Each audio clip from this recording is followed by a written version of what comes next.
Alright, now the question is, you talk about combat sports that you don't like. But which martial arts community do you respect and why? I respect what Bruce Lee was trying to do with his martial art, which is basically training in the real martial arts and teaching the real martial arts and basically creating his own and promoting his own and like not being limited, promoting people not to be limited by styles. I extremely respect that, and that's what I promote. And I promote people to study his work and learn from him. Like as far as the material that he has out there, I respect that, and I encourage people to study his work. I respect the expression of Jet Li and what he was representing in the martial arts. I respect the movies that he makes and what he's trying to promote through the martial arts and trying to lead people towards more peace.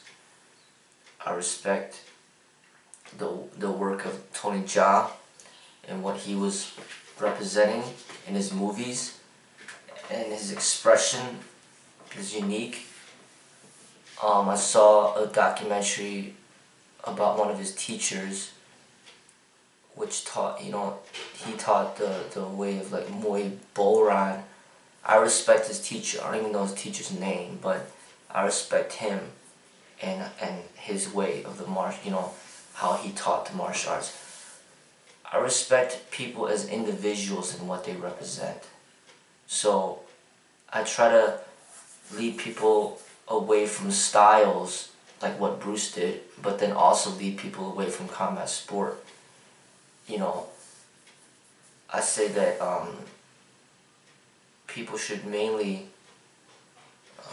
if they're not going to practice real martial arts, then they should at least train in real self-defense. And when I say that, I'm talking about real self-defense for the streets. Like preparing for violent encounters on the streets and aiming your training towards that. So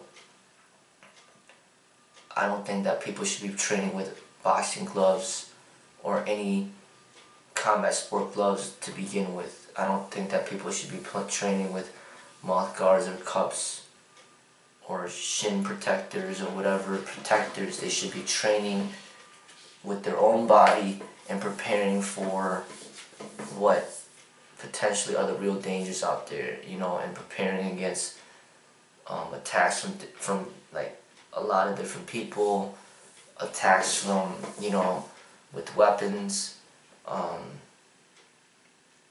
But I don't really spend too much time looking into what other people are doing, so I can't really make too many recommendations to people on where to go, other than, obviously I'm going to be promoting my own, and I'm not going to waste my time promoting other people when I'm already offering training on my own. But I do my own thing, and obviously I promote people to get involved with what I'm doing if they have that interest. But as far as like styles are concerned, I don't believe in those styles, and I don't think people should be hiding behind the styles. And there's a lot of Taekwondo schools out there, and I don't promote people to go to that, because you're hiding behind a style. And a lot of times when you go into those schools, they'll force you into their own tournaments, and now they focus not on reality-based combat anymore, but they're focused on the tournaments, which is not reality. And then karate does the same thing. They have their tournaments. Jiu-jitsu does the same thing. They have their tournaments. Judo does the same thing. They have their tournaments. Everybody has their own little tournaments based on their fantasy way of combat, and none of that is real. And I don't promote any of that. And I say each instructor should be assessed as an individual. And if you can't find a good instructor, directly, then you should find one online, or as I stated, you know, you should go in the library and get the books from instructors that are a lot more developed. Get the proper training tools and see if you can get a partner to train with, and that's pretty much what you could do. You know, there's a better chance of finding a good instructor if you open up your options to the whole world than just where you live. Because the people, you know, that are training where you live, you know, all these stupid styles is just ridiculous. You know what I mean? Every individual should be assessed according to themselves as individuals, not based on the style. That's the way that I see it. You know what I mean? But if people want to get involved with a certain style, they shouldn't be restricted like to just that. And they should develop their own rules, not the rules of what the style is forcing them to confine to. So meaning, if you go into Taekwondo school, make it a point not that I'm not going to be in any tournaments. I'm just here to learn those kicks and to be efficient in that. And then once you feel that you got it down, then you go somewhere else, like a boxing school, and just make it a point that you're not going to enter into the boxing ring with the gloves or anything. You learn the techniques of boxing, but you don't apply it to that sport. You learn the techniques, you take what you need from it, and then you leave that gym, and you go on to the next one. Then you might go to like kickboxing, you know, and you learn those techniques, but you make it a point not to compete, and you create, you learn those techniques. So basically what I'm saying is that, like, you learn from everything, you know, but you don't let them put limitations on you. You have to create your own. So essentially what you're doing is you're just kind of like creating, like heading towards a true way.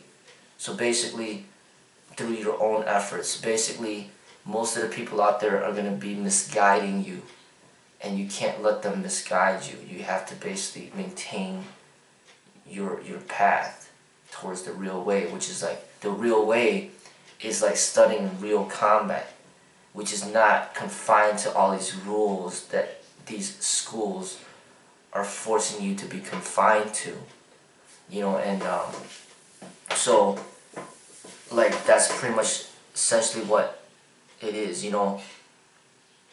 Basically anything out there that promotes competition fighting anyway, I don't support, I don't promote. So I don't promote any of the combat sports, but even things like Taekwondo promote competition fighting.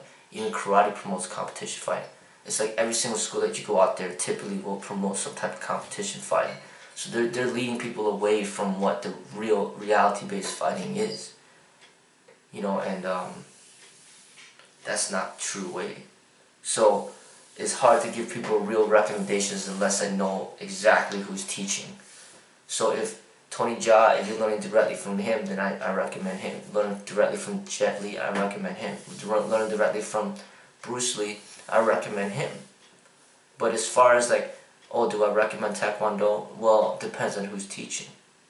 Do I recommend Aikido? Depends on who's teaching. If you learn from the founder of Aikido, yeah, I recommend the founder of Aikido. Learn from him, so go ahead and grab his books.